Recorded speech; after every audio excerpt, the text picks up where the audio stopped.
안녕하세요. 성공예감 이대호입니다.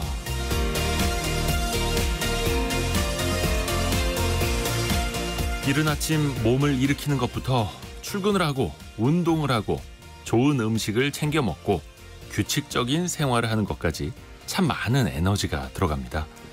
좋은 책을 찾아서 읽고 좋은 방송도 찾아서 듣고 공부까지 한다는 건 참 쉽지 않은 일이죠. 하지만 알게 모르게 좋은 습관으로 만들어진 결과물은 내 몸과 머리에 오롯이 남게 될 겁니다. 반대로 게으름을 피우거나 몸에 해로운 행동을 하는 등 나쁜 습관으로 만들어진 결과물 역시 내 몸과 머리에 오롯이 남겠죠. 당장 표가 나지 않을 뿐이죠. 제임스 클리어의 아주 작은 습관의 힘에는 이런 말이 나옵니다. 좋은 습관의 비용은 현재에 치르고 나쁜 습관의 비용은 미래에 치른다. 어떤 것이 더 아프고 더 값비싼 대가인지 우리는 알고 있습니다. 성공예감 이대호입니다. 시작합니다.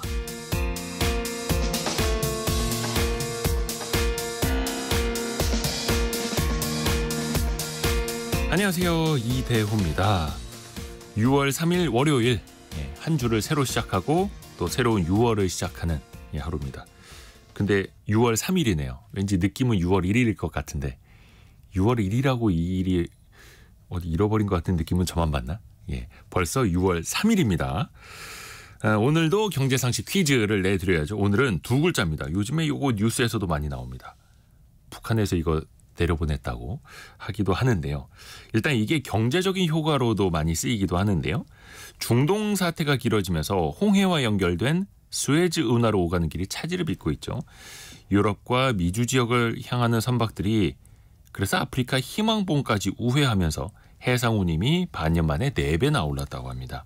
문제는 이 수요가 또 항공으로 옮겨가고 있어서 항공 화물 운임까지 몇 달간 상승세에 있다는 건데요. 이런 현상을 이 두 글자 효과라고 하죠.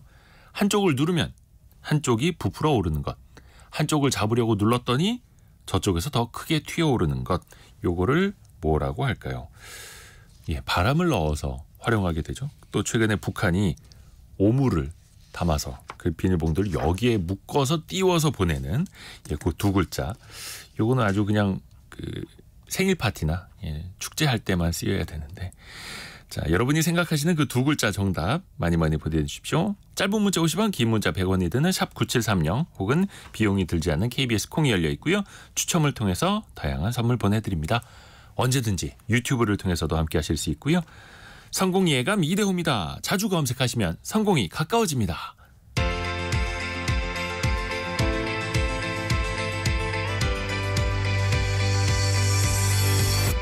KBS 1라디오 성공예감 이대호입니다. 4116님이 정답도 맞춰주셨는데요. 오늘 이직하고 첫 출근길이라고 하시네요. 화이팅 하십시오. 잘 되시길 바라겠습니다. 오늘의 경제 뉴스도 들어보시죠. 해담경제연구소 어이예진 소장, 파이낸셜 뉴스 이환주 기자 함께합니다. 안녕하세요. 안녕하세요. 자, 우선은 어이예진 소장, 어떤 소식 준비했습니까? 삼성전자 반도체 관련 협력업체에 무더기 담합이 공정위에 적발이 됐다는 소식 하나 가져왔고요. 빌린 부채가 많아서 은행의 관리 대상에 들어가는 대기업 수가 늘었다. 이 소식까지 전해드리겠습니다. 이환주 기자는요? 배달의 민족 포장 주문에도 수수료를 받겠다고 하면서요. 논란이 일고 있습니다. 이 내용 알아보고요. 정부가 전세 사기 피해자를 위한 대출 갈아타기 정책을 실시하는데요. 전세 사기 특별법 시행 1년이 됐지만 여전한 문제점까지도 살펴보겠습니다. 자, 어혜진 소장이 준비한 첫 번째 소식. 네. 반도체 제조 공정 관련해서 담합이 여기에서 적발이 됐어요. 네, 그렇습니다. 삼성전자의 협력업체 이야기인데요. 네. 보통 반도체 공장에서 가장 중요한 것 중에 하나가 그 최적의 제조 환경을 유지하는 그런 거죠. 네. 제조 환경에 좀 어떤 작은 변화가 생겨도 제품에 굉장히 큰 영향을 주기 때문인데요. 그래서 반도체 공장에는 각종 최종 제조 환경을 감시하고 또 제어하는 그런 시스템들이 있습니다. 뭐 예를 들면 여러 가지 위험 상황이 발생했을 때 근로자들에게 빨리 알려서 대피하게 해야 하니까 뭐 방송이나 문자를 보내서 신속 대피할 수 있게 돕는 그런 시스템이 있고요. 그다음에 화학물질 배출 장치를 감시 제어하는 시스템도 있고 또 중요한 거죠. 제조에 알맞은 온도와 또 공장의 공기순환, 뭐 전력 공급 뭐 그런 것과 관련된 최적의 환경을 유지하는 시스템도 필요합니다. 이런 시스템을 구축하려면 뭐 제어 판넬 제작, 소프트웨어 개발, 정보통신 공사 등이 필요한데요. 결국에는 이런 비용들이 다 반도체의 가격에 제조 원가에도 반영이 되는 겁니다. 이 같은 공정 제어 시스템은 삼성전자가 직접 하지 않았고 삼성 SDS에 위탁을 했는데 삼성 SDS는 지난 2015년부터 원가 절감을 위해서 경쟁 입찰을 통해서 협력업체를 선정해왔습니다. 그러니까 최저가 낙찰제로 업체를 선정한 거죠. 네. 문제는 이렇게 경쟁 입찰로 바뀌면서 협력 업체들이 낮은 가격에 수주되는 것을 막고 또 새로운 경쟁사들이 들어오는 것을 막기 위해서 12개 업체들이 담합 행위를 시작했던 것으로 나타났습니다. 이번에 적발된 한 협력 업체 내부 자료를 또 보면 독과점 시스템을 운영할 방안을 모색해야 한다 이런 내용이 담겨 있었습니다. 공정거래위원회는 PSENG, 한화컨버전스, 두타 IT, 메카테크놀로지 등 담합에 참여한 12개 업체에 대해서 시정명령과 과징금 총 104억여 원을 부과했습니다. 반도체 제조 관련 담합이 적발된 건요, 이번이 처음입니다. 2015년부터 근데 시작이 됐다. 네. 이거를 그럼 9년 동안 몰랐었다는 거잖아요. 이게 어떻게 한 번도 안 걸렸을까 이런 예. 생각이 들긴 하는데 이제 공정위 발표에 따르면은 이제 서로 철저하게 소통한 덕분이다. 기존 제품 서비스 공급 업체들을 경쟁 입찰로 바뀐 후에도 각자 원래 공급하던 품목을 계속해서 낙찰 받기로 공모를 한 거예요. 기존 수주 업체들로 낙찰 예정사를 미리 정한 거죠. 그리고 의심을 받을 수도 있으니까 그 의심을 피하기 위해서 들러리 역할을 할 회사들도 정했어요. 그러니까 다 같이 입찰은 했지만 선정은 원래 하던 사람이 되도록. 이번엔 누가 받고 이번엔 누가 들러리 서주고. 그렇죠. 그래서 아니면 또 페이퍼 컴퍼니를 만들어서 번갈아서 낙찰을 받거나 다른 회사인데도 결국에는 한 회사였던. 굉장히 조직적이었던 건가 보네요. 네. 그리고 몇 번에 한 번씩은 너무 한 곳에 쏠리면 의심을 받으니까 원칙적인 낙찰 예정자가 아닌 다른 사업자들에게도 낙찰받게 하는 그런 식이 있었습니다. 금액과 견적서도 공유를 했는데 낙찰 예정자는 입찰 공고 후에 전자우편이나 카카오톡 등을 통해서 들러리 회사에 투찰 가격과 견적서를 전달하고 또 들러리 회사는 전달받은 가격대로 투찰하는 방식으로 합의를 이렇게 실행한 것으로 조사가 됐습니다. 이 같은 방식을 통해서 지난 9년간 삼성전자 반도체 공장 관련 입찰 300여 건에서 담합이 이루어졌고요. 담합으로 발생한 매출액은 약 1,900여 원에 이릅니다. 이환주 기자가 준비한 소식으로 넘어갑니다. 그 배달업체 쓰면은 당연히 이제 배달할 때 수수료 붙는다라는 거 많은 분들 알고 계시는데 그거 좀 아끼려고 일부러 포장 주문하시는 분들도 많거든요. 그리고 자영업자 분들도 상대적으로 포장 주문에 대해서는 좀 수수료 부담이 거의 없거나 적었고, 근데 이제는 특정 배달업체가 포장 주문에도 수수료를 받기로 했다죠. 예, 그 가장 큰 업체인데요. 배달의 민족을 운영하는 우아한영재들이 다음 달부터 배달뿐 아니라 포장 주문을 받는 경우에도 가맹점에 중개 이용료를 받기로 결정을 했습니다. 그러니까 이제 새로 가입하는 자영업자 점주분들은 포장 주문으로 고객이 물건을 받아가도 중개 이용료 6.8%. 6.8%. 예, 배달 중개 이용료와 동일한 금액을 앞으로 받겠다라고 선언을 한 건데요. 이렇게 되면은 고객이 3만 원짜리 음식을 포장해 간다면 약 2,000원의 수수료가 발생을 합니다. 그 이제 기존 가맹점들 같은 경우에는 일단 유예를 해서 내년 4월부터 포장 수수료를 받겠다라고 얘기를 한 상태고요. 네. 이 배달의 민족 측은 소비자의 포장 주문도 이 배민 플랫폼을 통해서 이루어진 거래이기 때문에 사용료와 같은 개념인 수수료를 부과할 수 있다라는 입장이고요. 또 다른 경쟁사 현황을 살펴보면 그 경쟁사인 요기요는 이미 포장 주문의 12.5%의 중개 수수료를 물리고 있습니다. 이 쿠팡이츠 같은 경우에는 후발주자라서 내년 초까지는 포장 주문 무료 정책을 유지할 계획이고요. 이 네이버 같은 경우에도 음식 등 주문 서비스에 2.9%의 수수료를 부과하고 있습니다. 요기요 같은 경우는 이미 포장 주문 12.5%를 붙이는 거였어요.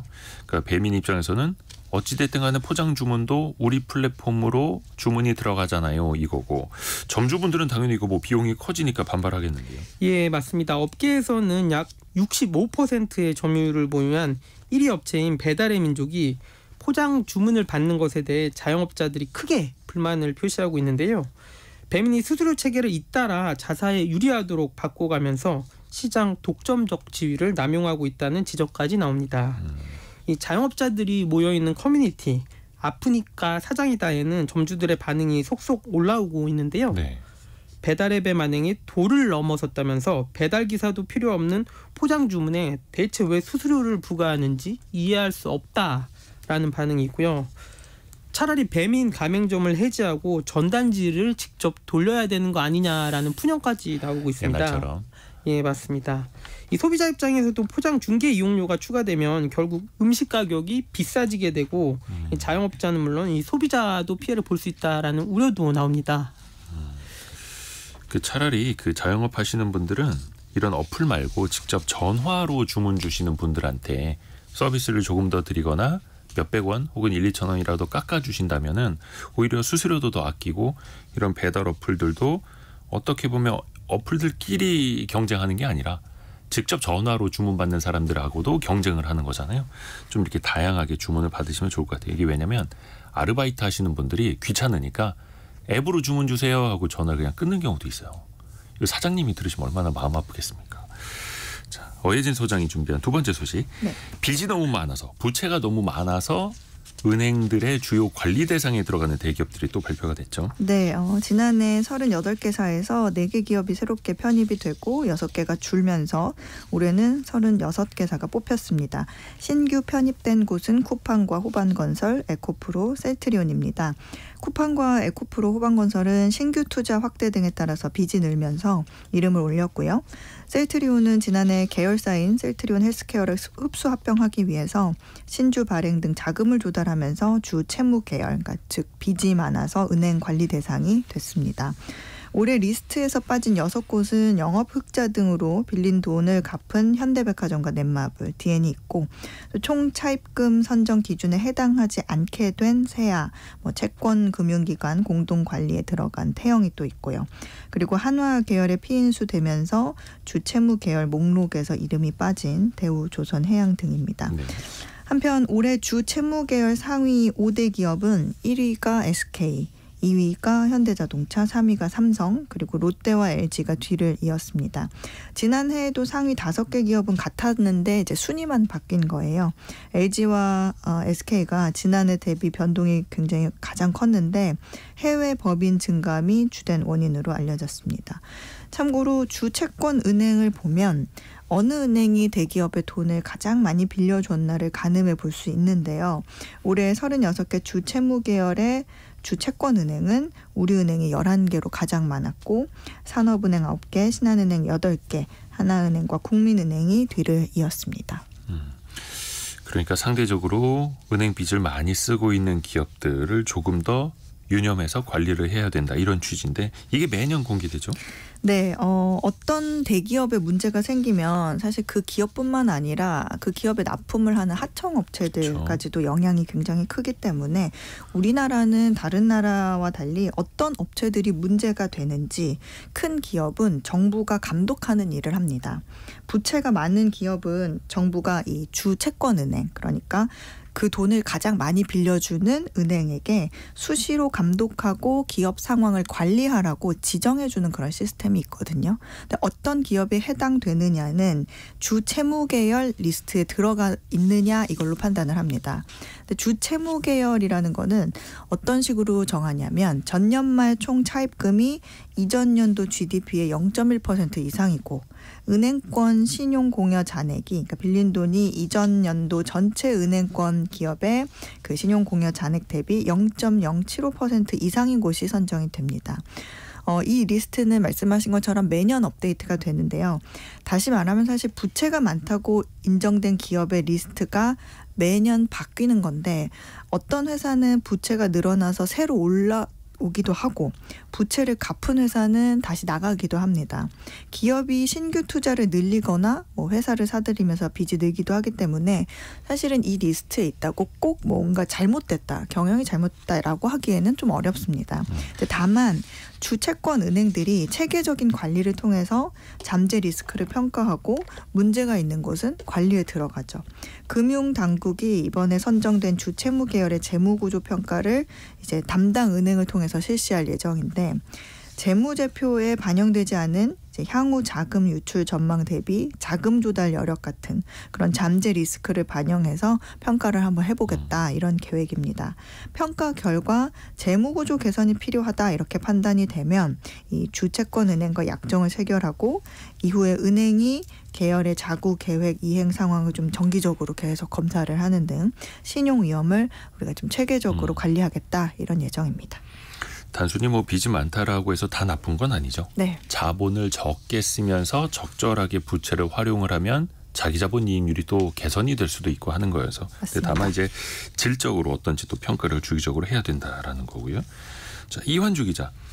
전세 사기 피해자들의 대출 요건을 좀 완화한다고 했는데 이게 오늘부터 시행됩니까? 예, 맞습니다. 이 기존에는 전세 사기 피해자가 기존 은행 대출에서 이제 버팀목 전세자금 대출 등 정부 정책 대출인데요. 이게 이자가 더 저렴한 정책 대출로 갈아타려면 임대차 계약이 일단 끝나야 됐습니다. 네. 그리고 새로 임차권 등기도 맞춰야 이제 전환 대출이 가능했는데요. 오늘부터 시행되는 전세 사기 특별법에 따라서 전세 사기 피해자인 게 정부에서 인정이 되면요. 계약 종료 전에도 대출 갈아타기를 신청할 수 있게 됩니다. 전세 사기 피해자는 계약 종료되기 전에 기존 집에 계속 살면서 이자 부담을 얼마간 줄여줄 수 있는 대출로 갈아탈 수 있게 되는 건데요. 또 전세 사기 피해자가 경매에 참가해서 살던 집을 낙찰받을 때 받을 수 있는 대출도 기존보다 좀 늘어나게 됩니다. 네. 기존에는 경매에 참가해서 그 전세 피해자가 셀프 낙찰을 받으려고 해도 받을 수 있는 대출 금액의 일정 부분을 공제한 뒤에 가능했는데요. 앞으로는 이 경매에 들어갈 경우에 낙찰 금액의 100%까지 대출이 가능해집니다. 이 경매 낙찰을 위한 대출은 시중 5대 은행인 의리은행, 국민, 신한, 하나, 농협 등에서 신청을 할 수가 있습니다. 전세 사기 피해자들이 지금 몇 명이나 있는지 얼마나 있는지 그 현황도 한번 점검을 해볼까요? 예, 맞습니다. 전세 사기 특별법은 지난해 봄에 인천 미추홀구에서 20대, 30대 전세 사기 피해자 3명이 잇따라 스스로 목숨을 끊으면서 지난해 6월 1일 처음 시행이 됐고요. 2년 후에 사라지는 한시법입니다. 이 전세 사기 특별법 시행 이후 현재까지 전세 사기 피해 인정을 받은 사람은 약 1만 7,600여 명이고요. 이 피해를 봤다고 신청한 사람들 중에 약 80% 정도가 정부로부터 인정을 받았습니다. 정부가 추산하기에 이제 법이 일몰되는 내년까지 피해 인정 건수는 한 3만 6천 명 정도로 늘어날 것이라고 추산을 하고 있고요. 이 특별법 제정에 앞서서 3명의 안타까운 죽음이 있었는데요. 이 법이 시행된 후에도 1년 동안 스스로 목숨을 끊은 피해자들이 더 늘어났습니다. 현재까지 전세 사기 피해로 스스로 목숨을 끊은 피해자는요 8명입니다. 이 전세 사기 특별법 그 실효성을 가지고도 계속해서 말이 나오잖아요. 예, 맞습니다. 현재 특별법 하에서는요 전세 보증금을 회수할 수 있는 방법은 이 피해자가 경매에 참여해서 셀프 낙찰을 받는 방법이 유일합니다. 이 피해자는 주택도시기금에서 대출 지원을 받아서 주택을 낙찰받을 수 있습니다. 이 대출 여력도 되지 않으면요 한국토지주택공사에 경매를 낙찰받을 수 있는 우선 매수권을 넘기고요. LH가 집주인이 된 다음에 다시 전세 사기 피해자에게 기존 임대료보다 좀 저렴하게 임대해주는 방식은 가능합니다. 하지만 현장에서는 이게 제대로 작동하고 있지 않다라는 비판이 나오는데요. 경매 낙찰을 받으러 은행에 대출을 신청했더니 은행이 기존 전세 대출을 상환하고 와야 대출을 받을 수 있다면서 거절하는 겁니다. 이 법에서 규정한 피해 구제랑 현실에서는 다른 건데요. 경매 낙찰을 받았는데 또 은행 가서 대출해 주세요 했더니 은행이 청구채 상환 비율 초과를 이유로 대출을 거절한 사례도 있습니다. 이 은행 입장에서는 이게 회수가 좀 어려울 것 같으니까 대출을 요리조리 피하는 건데요.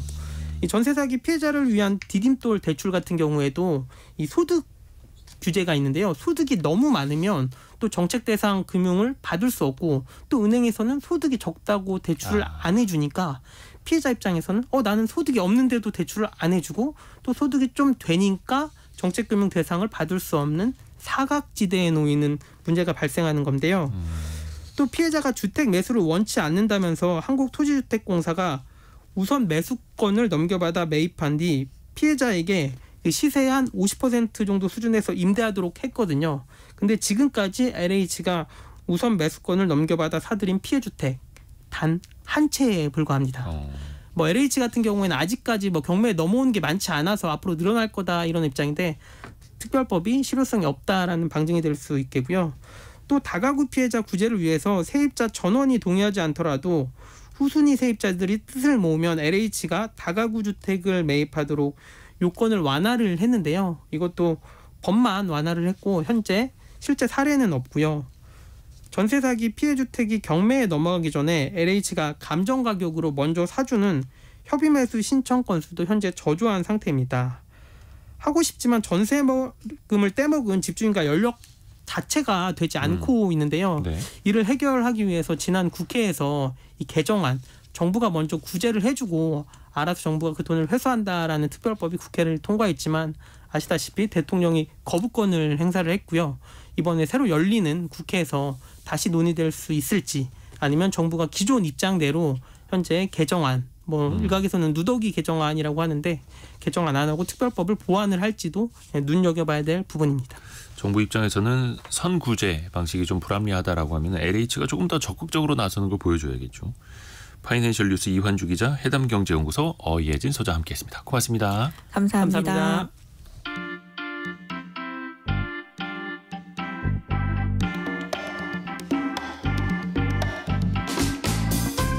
지금 여러분께서는 KBS 일라디오 성공예감 이대호입니다를 듣고 계십니다. 참여해주신 여러분께는 추첨을 통해 아름다운 식탁 창조 주비푸드에서 자연에서 갈아 만든 생와사비를, 쉽고 빠른 판촉물 제작 시너지 기프트에서 진동 클렌저 마사지기를, 그리고 성공예감에서 준비한 커피 쿠폰을 보내드립니다. 당첨자는 성공예감 이대호입니다 홈페이지에서 확인하세요. 성공예감 이대호입니다. 함께하고 계십니다. 9시 27분 지나가고 있고요. 경제상식 퀴즈 한 번 더 내드리겠습니다. 오늘은 참 쉬워요. 두 글자고요. 많은 분들이 또 좋아하시는 거기도 합니다. 고무에다가 공기를 넣어서 부풀게 하는 것. 하지만 또 너무 커지면 터져버리기도 하는 이것이죠. 그 미국 플로리다주에서는요. 이걸 날리는 게 아예 금지가 돼 있다고 합니다. 쓰레기를 불법 투기하는 행위로 본다라는 건데요. 이거를 다른 동물들이 먹었다가 죽은 일도 있었다라고 하고요. 실제로 이게 대기적으로 높이 올라가게 되면은 터져버려서 또 분해가 되면서 미세 플라스틱을 또 발생시킨다라고도 하네요. 환경오염의 주범으로 꼽히기도 하는데요. 물론 이게 양이 얼마나 많으냐가 중요한 거겠죠. 야구장에서 한때 많이 쓰였습니다. 막대 이것. 이렇게 공기를 넣어서 부풀게 해서 팽팽팽팽팽팽팽 치면서 응원을 했었는데 그게 또 얼마 전부터는 그런 비닐류 응원용품의 사용이 야구장에서 이제 금지되기도 했죠. 두 글자로 정답을 맞춰주시면 되는데요. 정인철님이 어릴 때 놀이동산 가면 이거 들고 다니는 아이들 엄청 부러워했던 게 생각나네요. 저는 어머니께서 비싸다고 안 사주셨습니다. 또 지금은 이제 부모님 입장이 되면 저 쓸데없는 거를 잠깐 갖고 놀려고 왜 사려고 하느냐 또 이렇게 하죠. 실제로 그 알루미늄으로 된 이거 헬륨 넣어서 파는 게 엄청 비싸더라고요. 그래서 저희는 아이들에게 딱 하나를 사주고 집에서 절대 못 버리게 합니다. 그리고 나중에 또 사달라고 하면 그거 집에 있지? 라고 하나를 수년째 이렇게 울고 먹고 있습니다. 한민주님이 오랜만에 버스 아니어서 정답을 보냅니다. 올림픽대로가 너무 막히네요. 와, 월요일이어서 아마 그럴 것 같습니다. 그리고 8015님은 보통 사무실에서 듣는데 오늘은 일주일간 부산에서 서울 가는 출장길에 기차 타고 가는 중에 듣습니다. 라고 또 보내주셨고요. 기차도 좋고 버스도 좋고 자가용도 좋고 댁에서 들어오셔도 좋고 성공예감 이대호입니다. 함께 계십니다. 짧은 문자 50원, 긴 문자 100원이 드는 샵 9730이나 KBS 콩으로 또 정답과 여러분의 의견 많이 기다리겠습니다. 오늘의 움직임에 주목하고 세상의 흐름을 놓치지 않습니다. 여러분의 내일을 응원하며 성공의 열쇠를 함께 찾아갑니다. 성공예감 이대호입니다. 저희가 얼마 전에도 전달해드렸습니다만 반도체 핵심 기술이 유출되고 또 그걸 유출한 사람이 그 회사의 전직 고위 임원이었고 근데 이런 뉴스가 계속해서 반복이 됩니다. 또 뿐만 아니라 소규모 기업이나 심지어 자영업 시장에서도 이런 비슷한 일들, 기술 빼가기, 심지어 레시피, 조리법 빼가기 이런 것들이 계속 만연하고 있는데요. 이게 법적으로는 어떤 문제가 있을지 또 어떻게 풀어야 할지 슬기로운 법률 생활 시간에 한번 들어보시죠. 법무법인 길도 윤예린 변호사와 함께합니다. 안녕하세요. 안녕하세요. 윤예린 변호사입니다. 이 반도체 핵심 기술을 빼돌렸다라는 일 이게 계속 반복되잖아요. 네. 이게 좀 요즘 사례 아까 말씀드렸던 사례를 좀 소개를 간단하게 또 드려볼게요. 네. SK 하이닉스에서 근무하던 중국인 직원이 화웨이로 메모리 반도체 기술을 넘긴 정황 포착돼서 현재 구속돼서 이제 재판받고 있습니다. 네. 이 직원 2013년부터 SK 하이닉스에 입사해서 이제 반도체 설계 불량 분석하는 일 하다가 네. 중국으로 파견 근무 갔어요. 그러다가 한국으로 다시 복귀해서 같은 달에 높은 연봉 받고 화웨이로 이직을 했습니다. 근데 문제는 이분이 퇴사하면서 메모리 전 공정 기술 관련 자료를 A4 용지로 3,000장 정도 출력해 나간 것이에요. 네, SK 하이닉스는 보안상 USB 저장 매체 사용 금지하고 있고 출력물도 엄격하게 관리하고 있습니다. 그래서 네. 이 자료에는 반도체 제조 시에 불량률을 낮출 수 있는 기술 포함되어 있는 것 같아서 좀 많이 걱정스럽고요. 또 삼성전자 전직 특허 수장이 구속되면서 또 많이 충격을 줬었죠. 특허를 관리하던 임원이. 네네.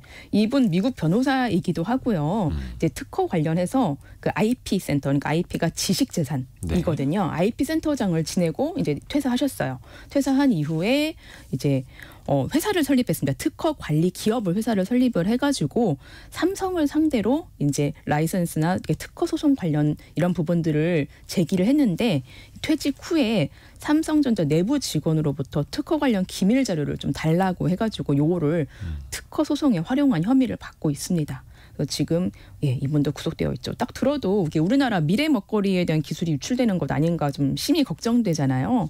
근데 사실 처벌 수위가 낮아서 이런 범죄가 계속 일어나는 것은 아닙니다. 산업기술보호법상 기술 유출 범죄에 대해서는 3년 이상의 유기징역으로 처벌 수위가 결코 낮은 것이 아니에요. 3년 이상의 유기징역. 그리고 이런 사건은 또 증거인멸의 우려가 커서 사전 구속돼서 재판이 이루어지는 경우도 많습니다. 그런데 이게 이제 법원에서는 선고되는 형량이 이제 부정한 목적을 입증하기 곤란하다, 이익이 실현되지 않았다, 초범이다, 이런 감경 사유가 적용이 돼서 실형을 선고받는 비율이 좀 낮다고 평가가 되고 있어요. 2018년부터 2022년까지는 기술 유출 혐의로 재판에 넘겨진 분들이 155명인데 이 중에서 실형 선고받은 사람은 9명, 그러니까 비율로는 5.8%밖에 안 된다는 요 문제가 생겼어요. 그래서 요즘에는 좀 이런 부분들이 문제로 이제 지적되다 보니까 대법원 양형위원회에서는 실형을 받는 비율에 대해서 이제 좀 이거를 좀 높여야 된다라는 부분들로 이제 의결을 해가지고. 산업 기술을 국내로 유출했을 때는 최대 권고 형량을 기존 6년에서 9년으로 늦추고 올리고 이제 국외로 유출했을 때는 기존 9년에서 15년으로 상향했고 또한 국가 핵심 기술을 해외로 빼돌린 경우에는 최대 징역 18년까지 선고할 수 있게 지금 양형위원회에서는 의결되어 있는 상태고 또 올해 8월 21일부터는 부정경쟁방지법 개정에 따라서 영업비밀 침해 행위에 대해서 징벌적 손해배상 한도가 기존의 3배에서 5배, 5배로 늘어나게 돼서 세계에서 가장 강력한 수준의 징벌적 손해배상 제도가 시행될 예정입니다.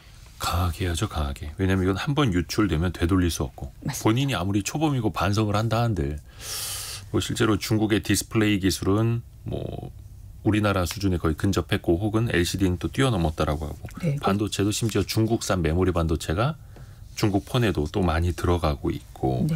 그래서 이게 사실 기술 유출 범죄는 재범이 없고 대부분 초범이라는 점이 있어서 이제 양형위원회에서도 집행유예를 더 이상 집행유예 참작사 이후에 초범을 이제 봐주지 않는, 그러니까 초범이라면 좀 감경해주고 집행유예를 넘겨주고 이러는데 이제 이런 부분들을 빼기로 했습니다. 그렇죠. 그러면 이 사람들한테는 그게 굉장히 좋은 신호가 되는 거잖아요. 야, 초범은 괜찮아. 이런 맞습니다. 식으로. 그리고 뭐 한 5년 살다 나오는데 너 한 몇십억 만질 수 있잖아. 이렇게 되는 거죠. 그래서 더 강력한 처벌이 필요하다라는 거고. 근데 또 하나 좀 헷갈리는 게, 그러면 기밀 또 기술 유출에 정확한 기준이 있어야 될 것 아닙니까? 뭐 네. 그냥 회사 문서라고 다 그냥 기밀일 리는 없을 거고요. 어떻습니까? 예, 부정경쟁 방지법은 타인의 영업비밀 침해 행위를 금지하고 있는데요. 네. 그럼 여기서 이제 영업비밀이 무엇이냐라가 예. 이제 이게 문제가 되는 거예요. 영업비밀에 대해서는 공공연히 알려져 있지 않고 독립된 경제적 가치를 가지는 것으로서 비밀로 관리된 기술상 또는 경영상의 정보 의미합니다. 여기서 기술 정보라고 하면은 뭐 생산, 제조 공정, 제조 방법 이런 것일 거고, 경영 정보라고 하면은 마케팅 전략, 뭐 고객 리스트, 뭐 기업 기본 계획 이런 것들을 의미할 것입니다.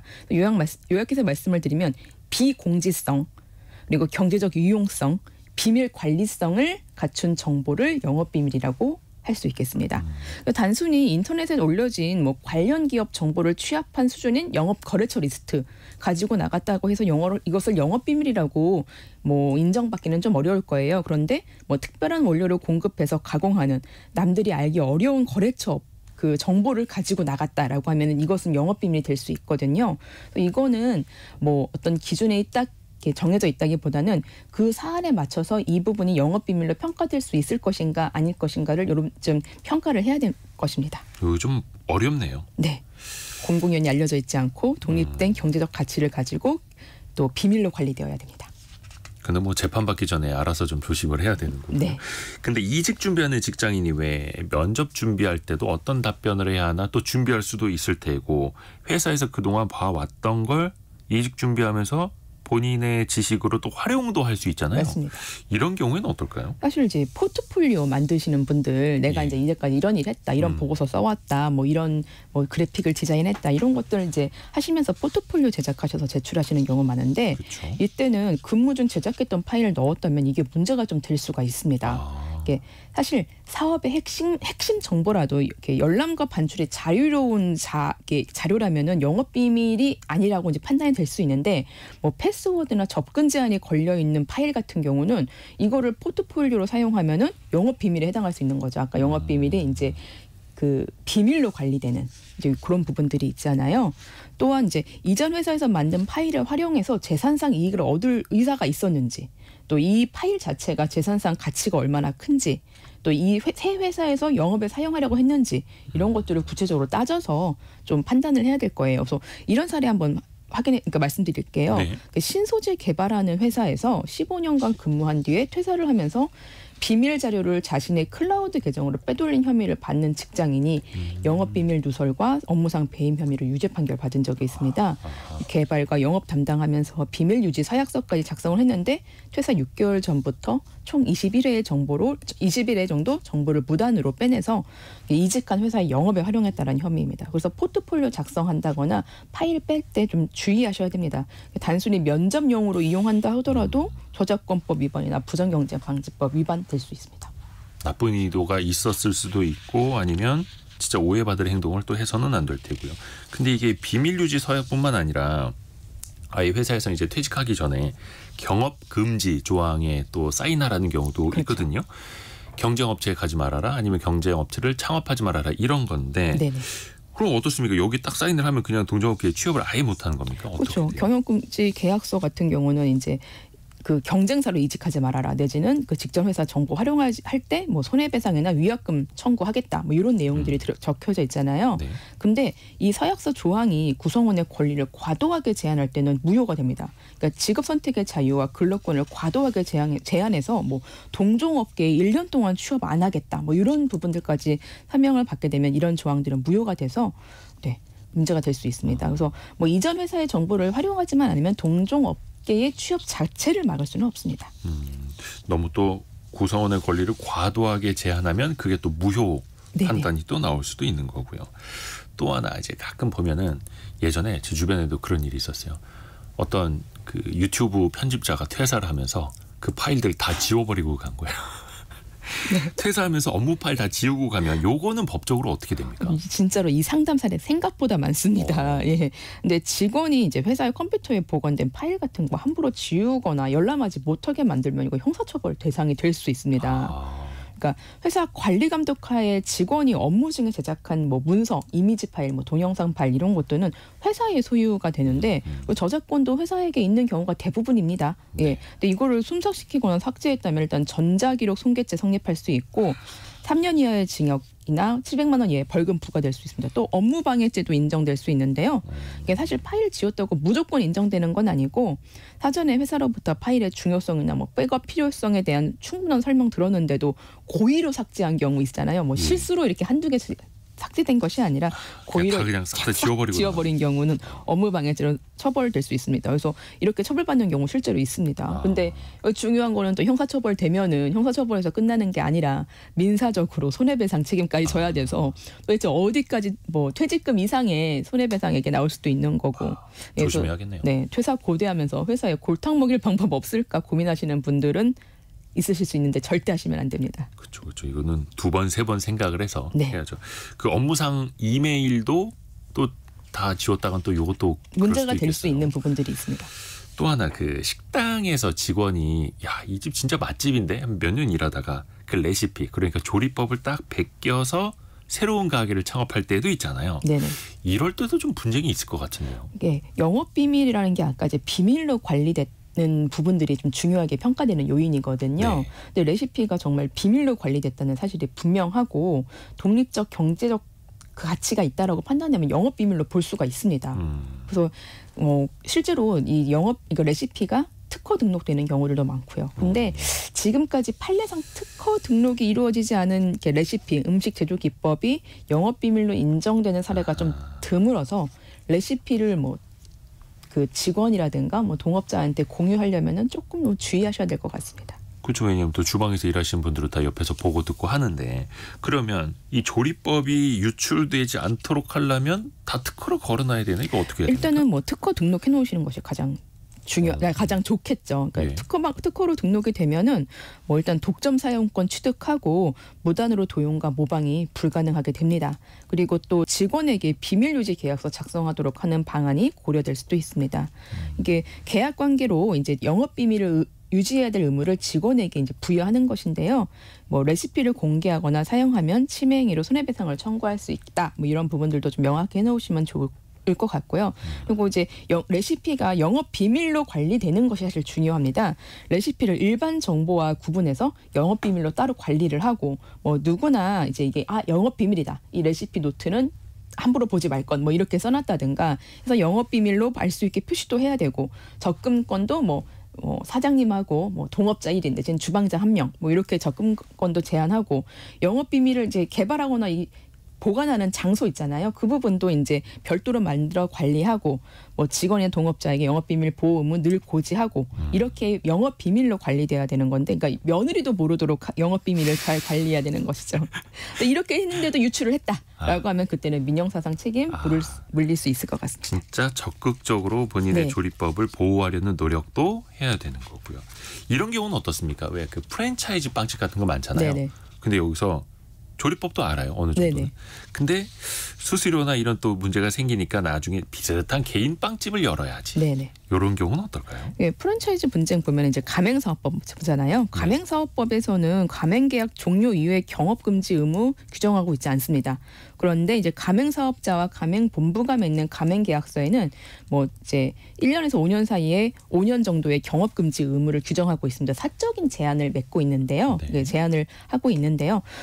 경업금지 의무 위에 이제 폐업 이후에 가맹 본사로부터 이제 제공받은 영업 비밀이나 노하우 활용하는 경우에는 부정경쟁 방지법 위반으로 문제가 될 수 있습니다. 그런데 이게 독자적인 레시피와 노하우가 아니라면은 이게 영업 비밀 침해이라고 보지 않는다는 판단들이 좀 있습니다. 뭐 뭐 로제 떡볶이 만드는데 좀 로제 떡볶이가 기본적으로 다 알려진 레시피고 거기서 조금만 이제 변형해서 써 있는 그 프랜차이즈의 레시피를 가지고 나와서 이제 나중에 그걸 쓴다라고 했을 때 이걸 영업 비밀로 볼 수 있냐라고 했을 때 아니라고 했던 판단들이 있었거든요. 네. 그래서 이게 뭐 널리 알려진 레시피의 비율 정도만 변경한 것인지 아니면 보호할 가치가 있는 레시피나 노하우인지를 따지는 것이 중요합니다.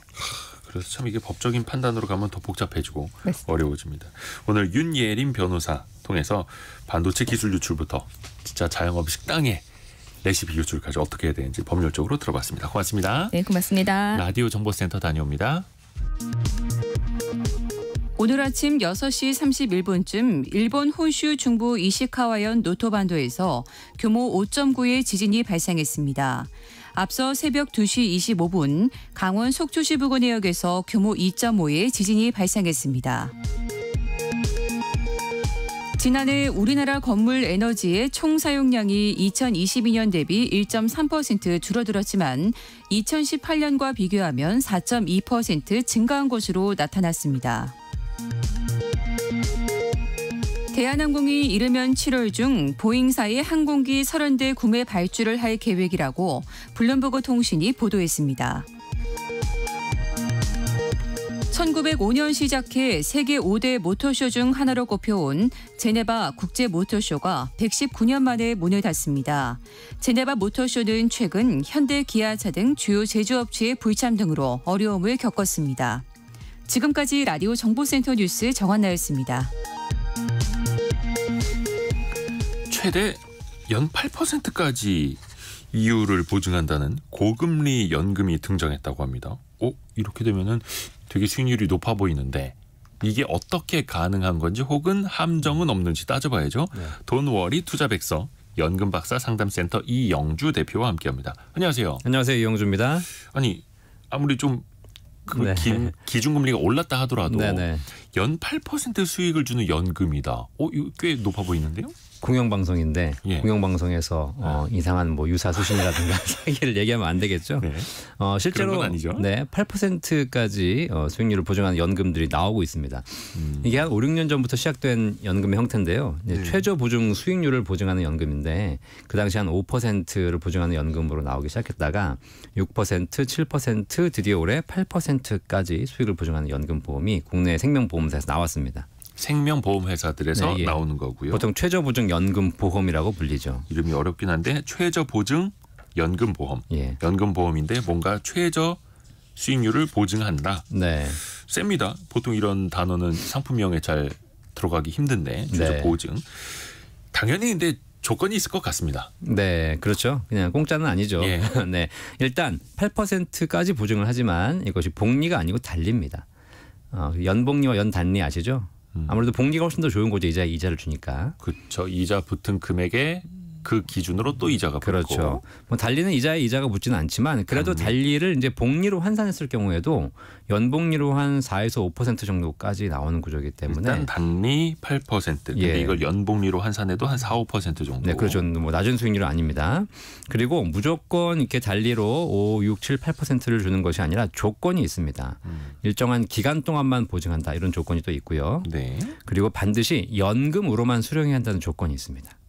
그래서 이 연금에 대해서 관심 있으신 분들은 연금 목적으로 이 상품을 보셔야지 이걸 중간에 인출하거나 해지했을 경우에는 완전히 다른 조건이 적용됩니다.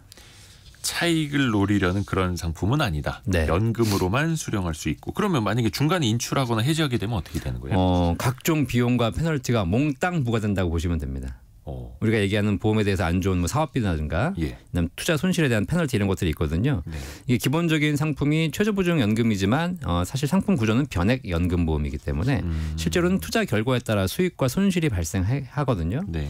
중도에 인출하거나 해지하게 되면 이런 투자 결과에 따른 손실도 반영이 되고요. 그다음에 사업비도 다 부과가 됩니다.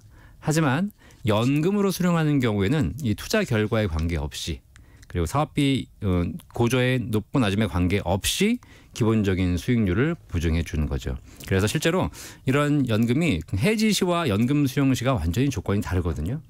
그래서 이런 연금을 우리가 보통 이제 톤틴 연금이라고 해요. 톤틴 연금. 네, 이런 일단 구조.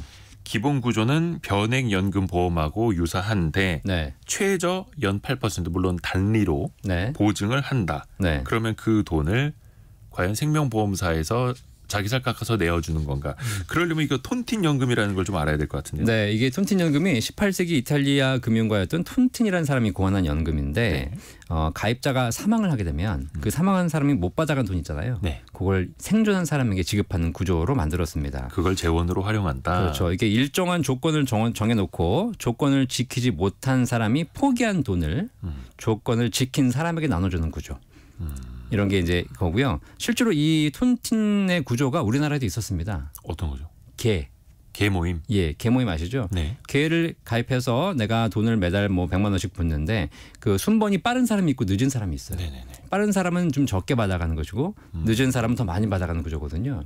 이게 사실 순번이 늦은 사람이 더 많이 받아가는 구조가 일찍 받아간 사람들이 적게 받아간 구조에서 오는 것이기 때문에 약간의 톤틴 구조와 같은 구조를 가지고 있는 거죠. 아하. 지금은 현재 우리나라에 출시되는 톤틴 연금은 중간에 해지한 사람들에게 페널티를 부과하고 이 재원을 모아서 결국은 연금 받으시는 분들에게 더 많은 연금을 지급하는 구조로 나와 있죠. 아하. 그래서 애초에 약속한 대로 일정한 기간 연금으로 수령하는 사람들은 최저 연 8%를 보증을 하고 네. 아닌 사람들은 다 페널티 물고 뭐 사업비도 떼이고 손해 보는 거고. 그런 구조가 돼 있습니다. 그러면 10년이든 20년이든 뭔가 정해진 기간으로 이렇게 나눠 받을 수 있는 거예요? 그것도 안 됩니다. 네, 최저보증 수익률을 적용받으려면 예. 반드시 평생 연금으로만 받아야 됩니다. 그냥 본인이 사는 만큼. 그렇죠. 돌아가실 때까지 연금 받는 걸로 해야 되는 것이고요. 내가 10년 확정, 20년 확정 기간으로 받는 것은 최저보증 수익률을 적용받을 수는 없고 만약에 그렇게 하실 수는 있지만 그렇게 되면 투자 수익률, 손실률, 비용들을 다 적용받기 때문에 실제로는 연금의 메리트가 없어집니다. 땡겨받는 것도 안 되고 네, 오래 살아야겠네요. 그렇죠. 네.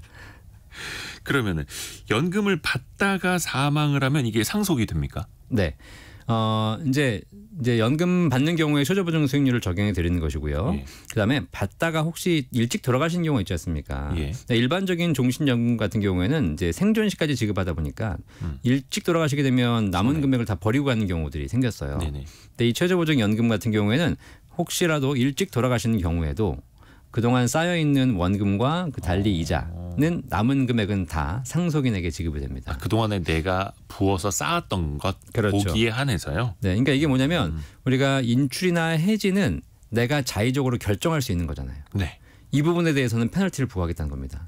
그런데 내가 언제까지 살지 언제 돌아갈지는 모르는 거 아니겠습니까? 그렇죠. 이런 부분은 내가 컨트롤할 수 없기 때문에 이 부분에 대해서는 그냥 일정한 수익률을 보증하겠다라는 그런 보험 개념이 적용된 거죠. 내신 돈은 뭐 이자 쳐서 돌려드릴게요. 네. 근데 먼저 해지를 하면 페널티 그 돈 가지고 만기까지 그러니까 그럼요. 연금으로 가져가시는 분들에게 그 네, 돈으로 활용해서 유리한 거죠. 연금으로 내어드리는 거고. 그러면 이게 최저 보증 지금 8%짜리 제일 네. 높은 걸로 우리가 이야기를 하고 있는 건데요. 네. 물론 이제 단리라는 네. 거 계속 강조해드리고요. 당연히 수익률 높은 게 연금액도 높은 구조입니까?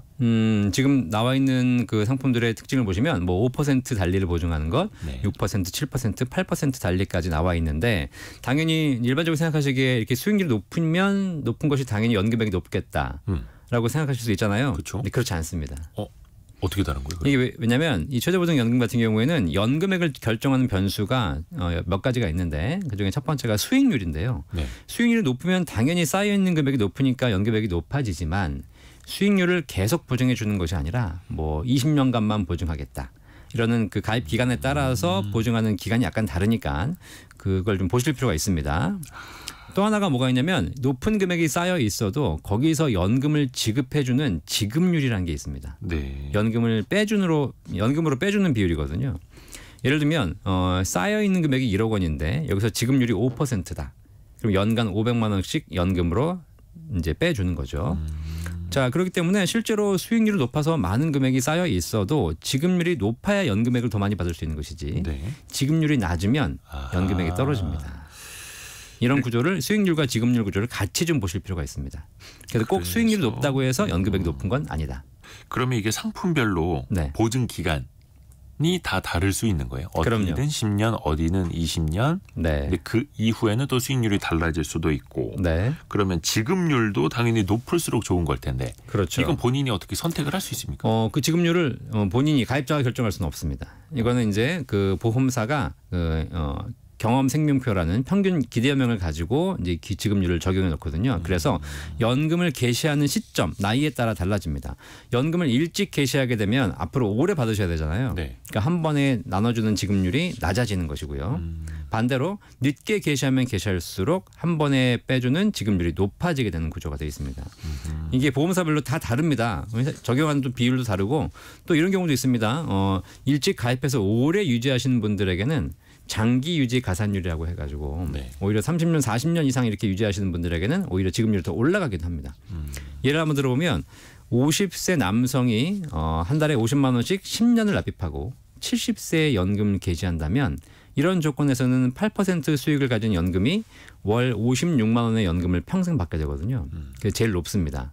그런데 만약에 40세 여성이 똑같은 조건으로 한 달에 50만 원씩 10년을 납입하고 70세에 개시하신다면 이분은 30년 후에 받으시는 거잖아요. 네. 이 경우에는 지급률 자체가 6% 연금이 더 높기 때문에 사실 수익률은 8%가 높아 보이지만 6% 연금이 연금액 기준으로 월 74만 원을 받게 돼 있어서 가장 높은 구조가 나옵니다. 그래서 무조건 이렇게 숫자만 보고 선택하시는 건 아니다. 요거를 그러면 좀 주의하실 사항 한 번만 더 좀 강조를 해 주실까요? 네, 일단 이게 뭐 모든 보험사에서 판매하는 건 아니고요. 네. 네, 일부 보험사에서 이제 판매되기 시작해서 점점 늘어나는 추세로 보여지면 되는데요.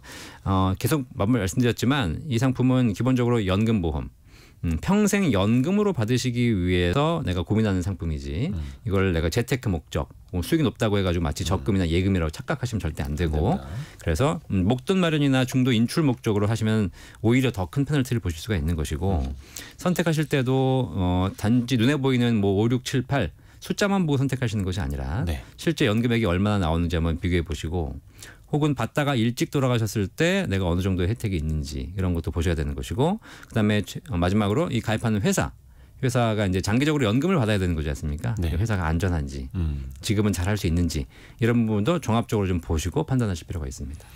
변액을 기초로 하고 또 중간에 내가 해지를 하면 손해가 생기고 근데 오랫동안 붓고 끝까지 유지하면 또 유리해질 수 있고 네. 그래서 초심을 또 잘 지켜야 되겠고 맞습니다. 본인이 그걸 잘 지킬 수 있는지도 잘 따져보셔야 주식과 되네요. 똑같죠. 아하. 연금박사 상담센터 이영주 대표와 함께했습니다. 고맙습니다. 감사합니다. 오늘 코스피가 1.45%, 코스닥은 0.6% 좀 반등을 하고 있는데요. 그래도 아직 부족합니다. 다른 증시랑 비교해 보면요. 2부에서 개미스쿨 시간에 증시각도기 곽상준 부장과 함께 투자 전략도 한번 또 고민해 보시죠. 잠시 뉴스 들으시고요. 10시 5분에 금방 다시 뵙겠습니다.